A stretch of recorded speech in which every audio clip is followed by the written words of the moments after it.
Ruhollah Mehdi ने संसद में नौगाम ब्लास्ट का मुद्दा जोरदार तरीके से उठाया। उन्होंने इस घटना के पीछे हुई गंभीर लापरवाही को उजागर करते हुए पीड़ितों और प्रभावित परिवारों को अब तक मुआवजा नहीं मिलने पर सवाल खड़े किए। संसद में बोलते हुए आगा सैयद रुहुल्लाह मेहदी ने कहा कि नौगाम ब्लास्ट जैसी गंभीर घटना में लापरवाही के बावजूद पीड़ित परिवारों को अब तक उचित मुआवजा नहीं मिला है।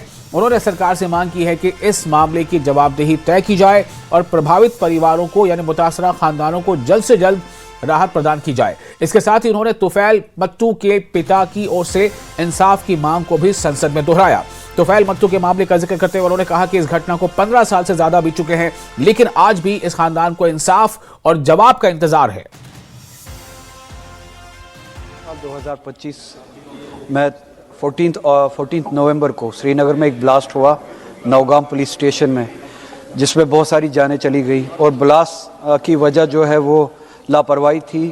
एक्सप्लोसिव मटेरियल रखा गया था आबादी के बीचों बीच, जो कन्फिस्केट किया गया था। बहुत ही ज़्यादा मिकदार में वो एक्सप्लोसिव मटेरियल था, फिर उसको मिसहैंडल किया गया। उसके नतीजे में ब्लास्ट हुआ और 9 से ज़्यादा जानें जो है वहाँ पे चली गई, जिसमें बहुत सारे ऐसे लोग हैं गुजरने वालों में से जो बहुत गरीब थे, गरीब खानवादों से थे, कुछ मज़दूर थे, दर्जी थे।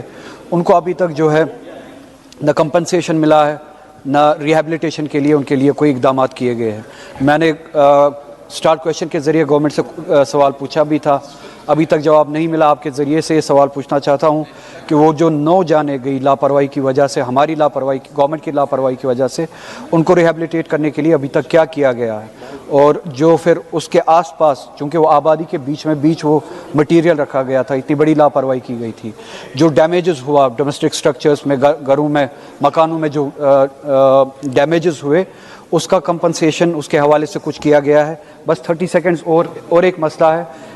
एक केस 2010 से पेंडिंग है कश्मीर में। एक छोटे बच्चे का कत्ल हुआ था 2010 के हालात में। तुफैल मत्तू नाम का बच्चा है। उसके वालिद साहब मुझसे आके मिले थे कुछ दिनों पहले। मैंने उनसे वादा किया था कि इस बात को मैं इस ऐवान तक पहुंचाऊंगा। उनकी सिर्फ इतनी सी ख्वाहिश है कि उनके साथ जस्टिस किया जाए। 15 साल से भी ज़्यादा गुजर चुके हैं, अभी तक इंक्वायरी किसी नतीजे पे नहीं पहुंची है। क्या किसी की लापरवाही से हुआ था? अगर किसी की लापरवाही से हुआ था उसको सज़ा दी जाए। क्या किसी के कहने पे हुआ था? अगर किसी के कहने पे हुआ था उसको सज़ा दी जाए। कम से कम इस वालिद को जो अपने बच्चे के लिए इंसाफ मांग रहा है उसको इंसाफ पहुँचाया जाए।